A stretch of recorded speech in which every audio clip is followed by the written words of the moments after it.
Hiatus, the Lucille Bowl Comedy Festival returns this week. We hear from organizers expecting thousands of tourists to flood the Jamestown area.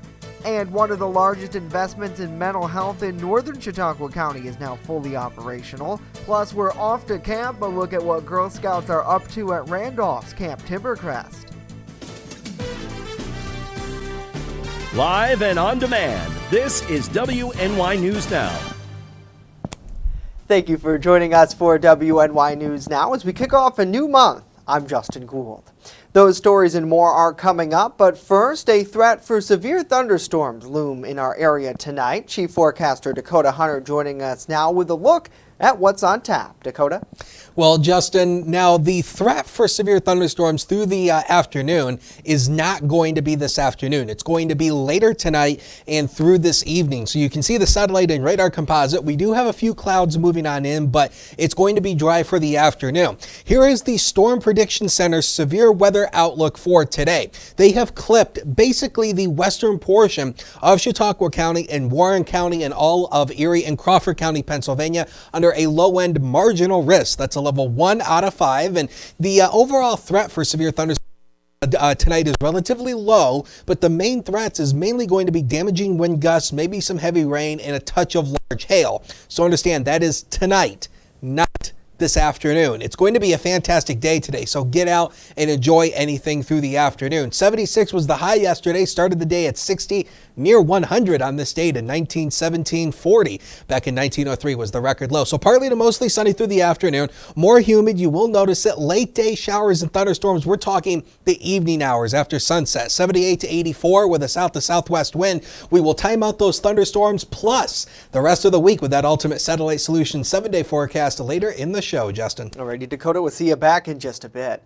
New York State's comptroller is directing a Chautauqua County village to roll out additional oversight of their clerks and treasurers' records after a former official was arrested for allegedly stealing more than $60,000 in village funds.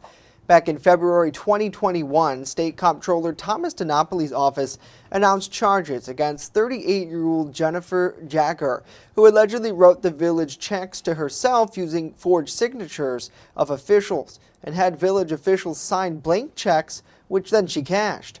Following an additional probe into the matter, the Comptroller's office found that the Board of Trustees did not monitor her position and thus resulted in the thefts.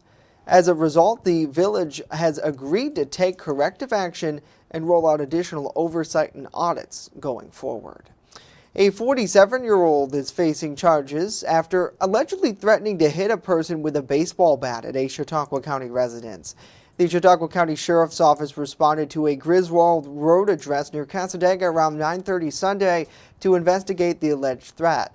Following a probe there, Mason Riggle was arrested and charged with threatening another person with a baseball bat as well as damaging a person's property. Riggle was arrested and charged with third-degree criminal mischief and second-degree menacing. He was taken to Chautauqua County's jail for centralized arraignment.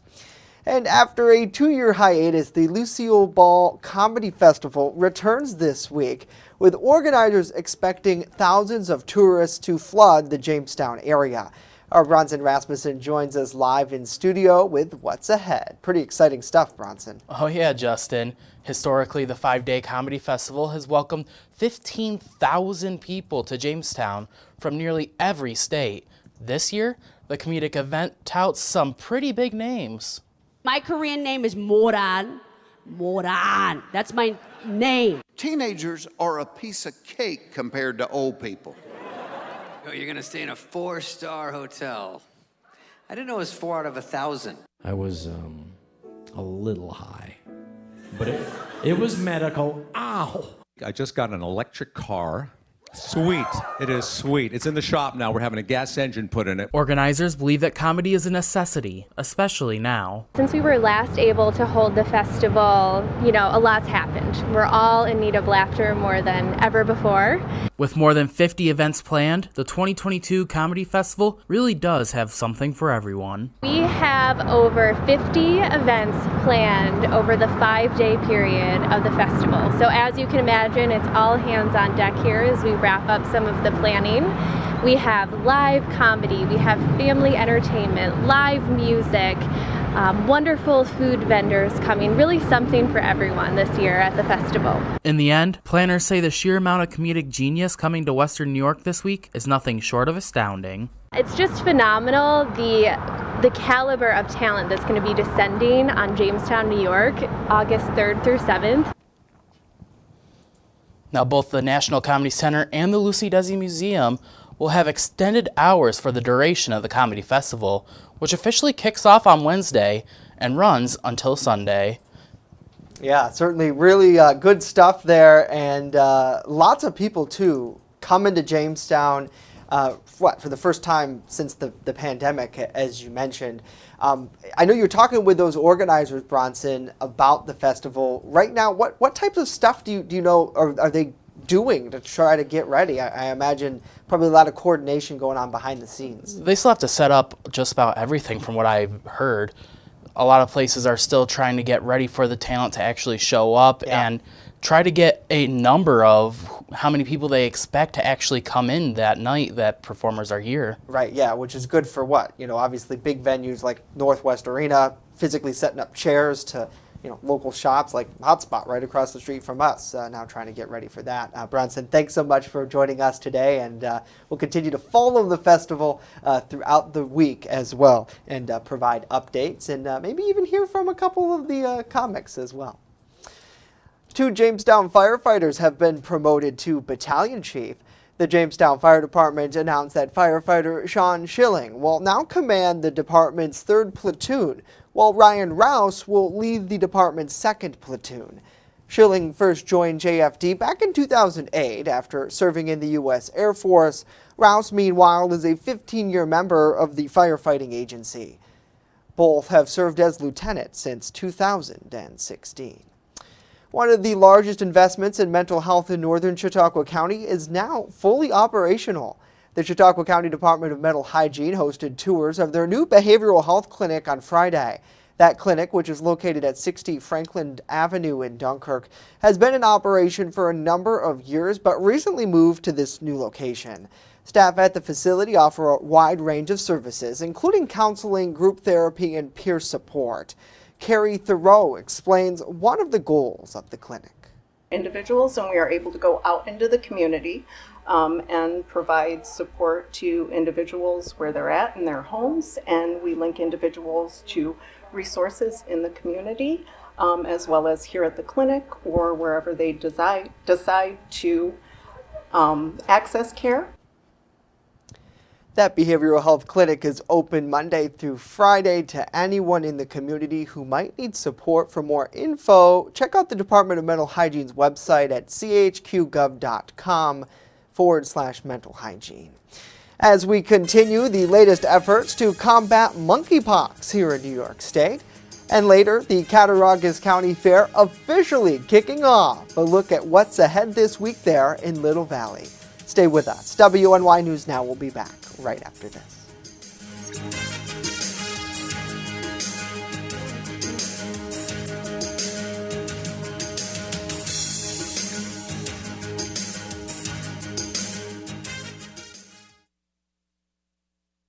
You're watching WNY News Now, your source for breaking news.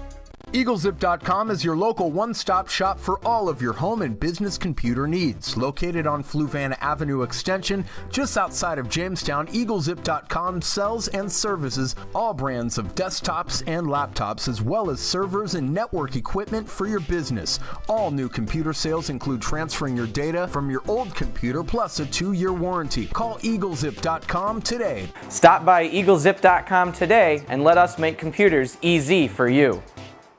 What is going on, my New York friends? My understanding is that you're in school for a little bit longer than most people, but I got some good news for you. Where are you going to be on September 10th? In Jamestown, New York, with me at 7 o'clock at the Reglena Theater, and you can get your tickets at reglena.com, REGLENNA.com. Make sure that you grab those now. It's going to be so much fun.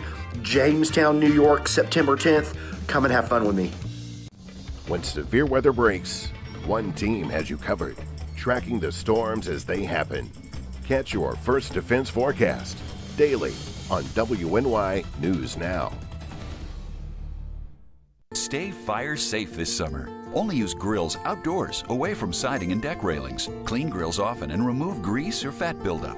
Make sure your gas grill lid is open before lighting. Have a 3-foot safe zone around grills and campfires. Keep kids and pets clear of the area.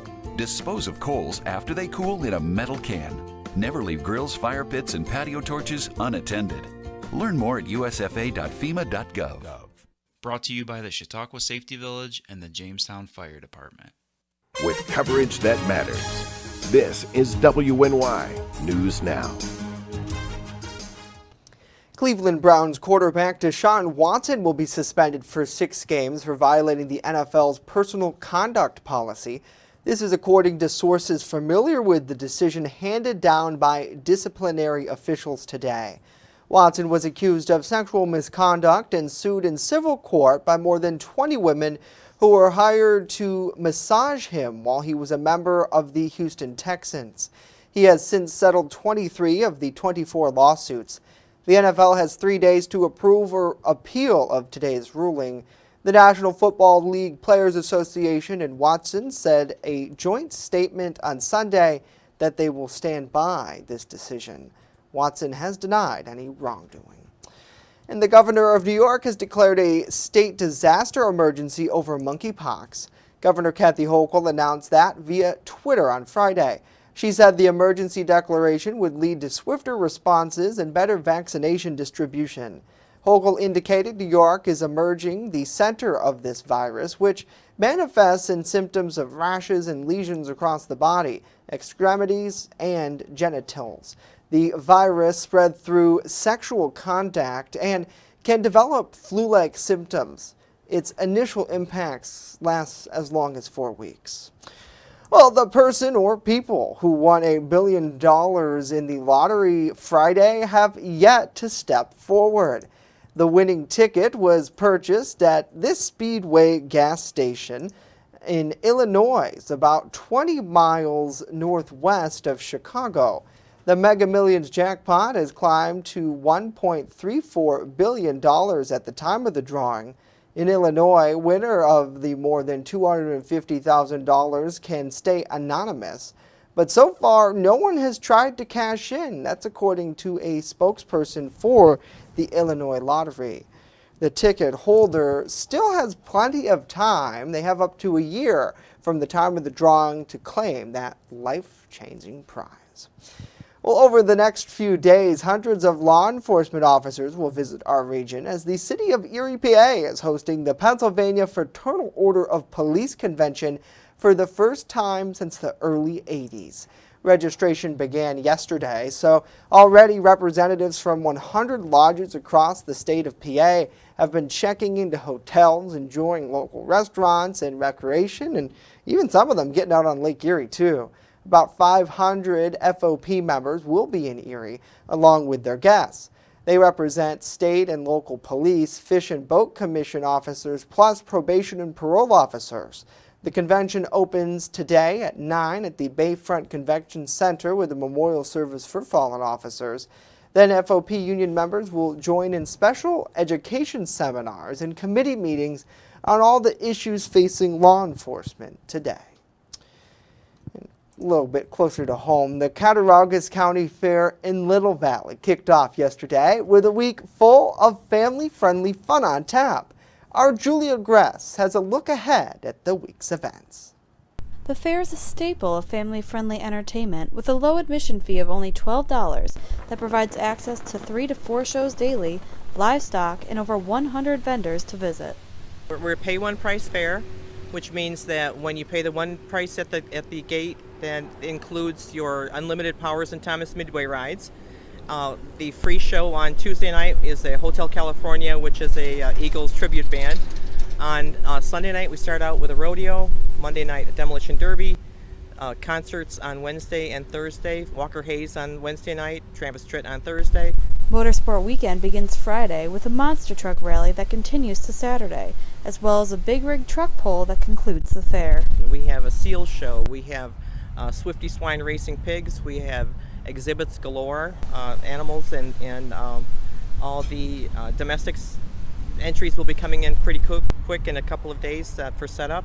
We have lots of things to offer. The setup of the fair is a long process, which couldn't be done without the hardworking crew that returns each year. We've got a couple people that are here full-time, weather permitting, but they're laid off in the winter, of course, but we have a 12-member director board who kind of makes the decisions, but we have probably a half dozen, maybe up to 10 department heads. We've got our gate help who comes back year after year, and we count on them just like they count on us to be here. The fair returned last year following COVID shutdowns, which saw a huge jump in attendance that fair organizers are expecting to see again this year. Normally we run probably 75,000 people. Last year, post-pandemic, the other fairs around weren't running. We were blessed with a lot of people. We probably had 100,000 last year. We had a lot of new people, a lot of people from out of the area, as well as a lot of people from the county to support us, who came back and who came here and decided they liked what they saw, and I think they're coming back again. In Little Valley, Julia Gress, WNY News Now.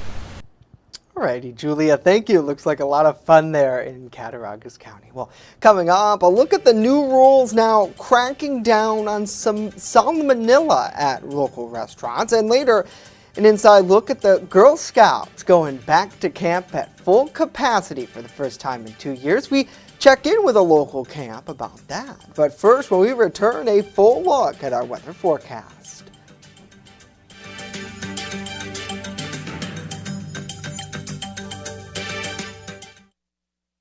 You're watching WNY News Now, where coverage comes first. How prepared is your family if a hurricane shows up at your doorstep, or a flood, or a blizzard? You can't just turn away a natural disaster. That's why it's important to go to ready.gov/plan now. It has the tools and tips you need to make an emergency plan with your family. So if disaster comes knocking, let's go. You'll be ready to help keep your family safe. It's just a pizza. Yes. Make a plan today. There's an old saying, there's no news in the newsroom.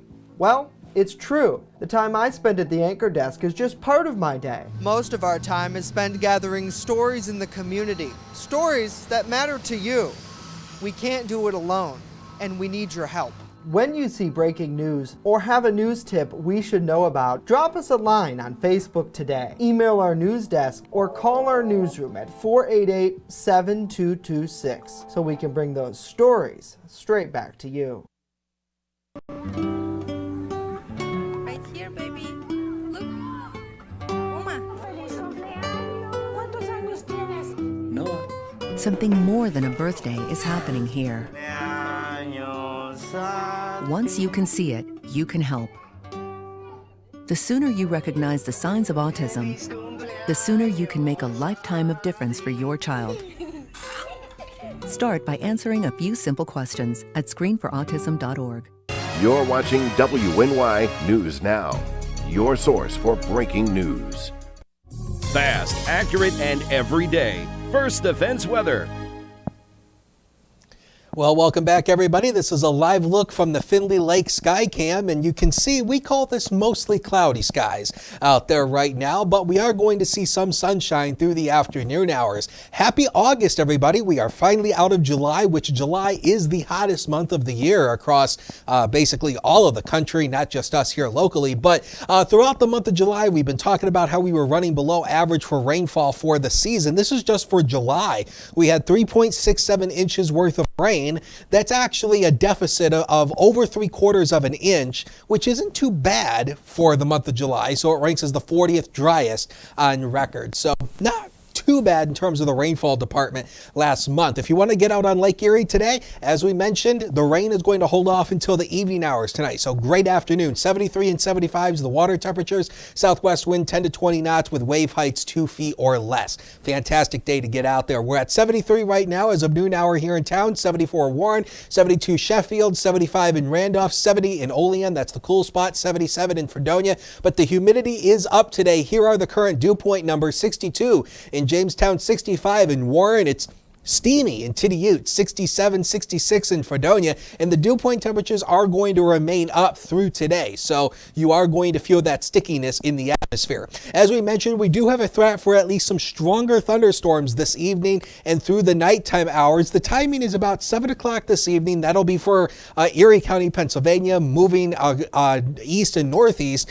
Should end across the area around 10 o'clock. Again, strong winds would mainly be the main threat here. Maybe a touch of large hail, and we're not expecting any flooding issues, but there could be some patches of heavier rain at times. But this is all sparked out ahead of the front you see right there. Notice the thunderstorms flaring out ahead of the front, and as that front moves through, it's ultimately going to bring us at least a little brief of less humidity. So the modeling shows you this is right around 8 o'clock tonight. Notice the showers and thunderstorms popping up. So again, any one of these could be strong to severe through the evening hours. Those move eastward and ultimately weaken. So the better severe weather chances would be further off to the west. This is around 3 a.m. in the morning tomorrow. Again, could be dealing with a few rain showers early in the day. Then it clears out for the afternoon hours. We may catch at least another shot of an isolated shower on Tuesday afternoon, but much of the afternoon will be dry. Now the next 7 days powered by Ultimate Satellite Solutions. So we're down to 74 tomorrow after the front moves through. It turns more warm and muggy again on Wednesday, but at least bright sunshine, mid 80s.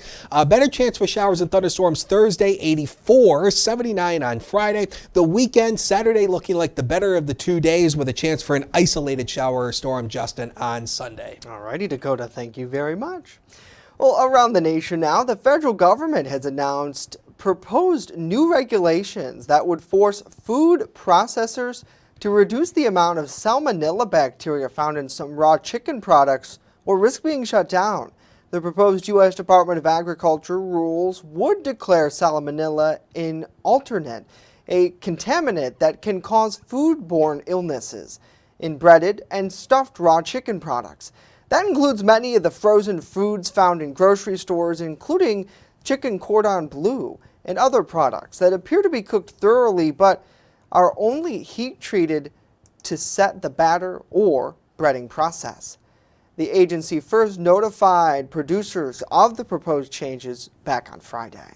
President Joe Biden is continuing to isolate at the White House, and yesterday, after testing positive for COVID-19 on Saturday, the 79-year-old says he's feeling fine after having coronavirus rebound, which appears to some people who take the antiviral pill Paxlovid. President Biden has 6 close contacts prior to testing positive on Saturday, but so far none of them have tested positive themselves. Hey folks, Joe Biden here. Tested positive this morning. Going to be working from home for the next couple of days. And I'm feeling fine. Everything's good. But Command and I got a little work to do. Well, Sunday is considered day 1 of positivity in the president's latest isolation period. Biden first tested positive back on July 21st and experienced mild symptoms for a few days. This time, the White House physician says the president is completely asymptomatic. Well, staying in Washington, veterans exposed to toxic burn pits while serving their country could soon get more help with their medical needs. Today, the U.S. Senate could vote on providing additional health care and disability funding for such vets. As Amy Kiley reports, that's after a procedural vote stalled this bill last week. Every delay is costing lives. The Senate could vote today on health care and disability funding for veterans exposed to burn pits while serving their country. These advocates have been camping out in front of the U.S. Capitol. They say the bill is crucial for vets with health complications linked to those toxins. They're losing their jobs, they're losing their homes, there's no compensation, there's no benefits. The Senate passed the bill 84-14. Then the House passed it with a procedural change. But 25 additional Senate Republicans balked when it came back and demanded an amendment. Senator Pat Toomey alleges Democrats want to sneak in something completely unrelated that they know could never pass on its own. But here's where the bill specifies the funding is for veterans exposed to burn pits. There's no fast one. This is the same bill we passed on the 16th of June. The Veterans Affairs Secretary says the GOP amendment actually would create a year-on-year funding cap, sunset the bill in a decade, and force the VA to ration care. That's drawing outrage from some veterans and their families. If they understood just one day in our shoes, they wouldn't be playing with the lives of our nation's defenders. It's not a matter of partisan politics. It's a matter of saving lives and making sure that our veterans are taken care of. I'm Amy Kiley reporting.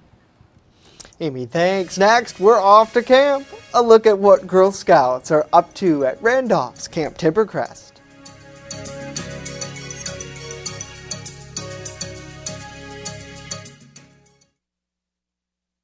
You're watching WNY News Now, your source for breaking news. I'm a survivor. I'm a survivor. I'm a survivor. Testicular cancer is the leading form of cancer in men aged 15 to 35. 1 in 250 men will be diagnosed with testicular cancer. But 98% will survive if detected early. As a survivor, I believe early detection is the key. Learn how to do a testicular self-exam and other important facts about testicular cancer at oneball4tc.com. Catch your first defense forecast daily on WNY News Now. Slow down, and move over. Move over. When you see signs, Lights, vests, please give us some room. slow down. Slow down and move over. When you need help, It's our job to help you, to save you. despite the danger. This danger is real. Do your part. Please Slow down, and move over. move over. With coverage that matters, this is WNY News Now. For the first time in 2 years, summer camp returned to Randolph at full capacity, with the Girl Scouts of Western New York bringing back a number of camp favorites, along with new activities this year. Our Alyssa Ray grabbed her bug spray and suntan for this report. From 1st grade to 12th grade, girls of all ages are back at Camp Timbercrest this year. So I think we're on the upswing of staff members. Last year it was a little harder to find staff coming off of COVID, so this year it was a lot easier. So we're always looking for really good quality staff to work with the girls. Once girls graduate, they can return as part-time camp counselors. So we have 2 programs, Junior CIT, which is our 9th and 10th graders, and they can come for 2 weeks, and then they learn kind of the ins and outs of camp and being a staff member. In fact, training for the job is already underway for some. One of my favorite activities is arts and crafts or boating. It's just very fun, and I'm actually training right now to be one of the arts and crafts counselors. Staying at Camp Timbercrest gives girls opportunities that they normally wouldn't have, like horseback riding. It's always been my dream since I was born. I've always admired how horses have looks and how they are. I've always wanted to ride one. I like horseback riding. Currently I'm in the horseback riding and I'm riding my favorite horse, Fancy. The centerpiece of activity here at camp is definitely the lake. Whether the girls are swimming or fishing, they can almost always be seen out on the water. I've gotten a few bites, but I've been letting them go too early. New this year, the Scouts are learning how to fish, and for many, this is the first time that they've hit the water. I prefer the button fishing poles, so you hit down the button, and then to cast, you basically just keep holding the button, and then you throw the fishing pole, but don't let go of it, obviously, but let go of the button. Once the troop got the hang of things, they found success. I was out fishing and my bobber went underneath the water, so I knew it was a fish. Encouragement to become a camper at Timbercrest doesn't fall short. To people who, other girls who also want to become Girl Scouts, I say completely go for it, because it's an amazing experience that will definitely change your entire life. In Randolph, Alyssa Wright, WNY News Now. All right, Alyssa, thank you very much. That looks so much fun out there at Randolph's Camp Timbercrest. And I got to give a shout out to Scott Lux for doing such a great job of maintaining that property.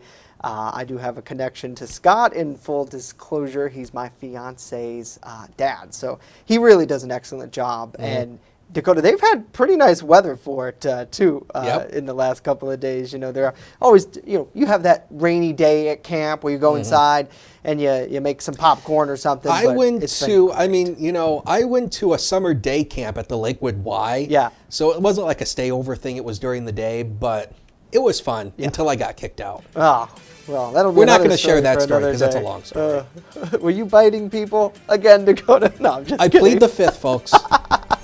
You always have those kids who like to bite. Oh, gosh. Well, here's Randolph. Doesn't bite out there today. Beautiful day. Have a wonderful day. Our producer's going, did you just say that, Justin?